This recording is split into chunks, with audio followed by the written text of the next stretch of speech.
নমস্কার। আজ বৃহস্পতিবার, তো বৃহস্পতিবারে নিরামিষ রান্না করেছি। কি কি রান্না করেছি সেটা দেখাই। আর এখন যাব সেন্টারে, 11:45 বাজে। সেন্টারে যাব, তো রান্নাটা আগে দেখিয়ে দিই কি কি রান্না করেছি।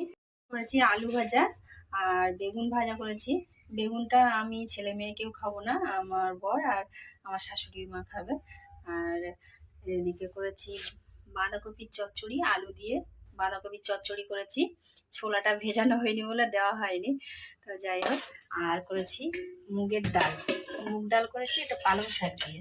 শীতকালে একটু পালং শাক দিয়ে মুগ ডাল খেতে বেশ ভালো লাগে, আমার বর খুব পছন্দ করে। আর ভাতটা করিনি, কারণ ভাতটা আমার শাশুড়ি করে। তো রান্নাবান্না সব গুছিয়ে গেছি, এবারে সেন্টারে বেরোচ্ছি। আর ভাতটা আমি করি না, ভাতটা আমার শাশুড়ি মা করে, মানে কাঠের উনুনে ভাতটা করে। তো এখন আমি সেন্টারে যাই, তারপরে পরে দেখা হবে। টাটা।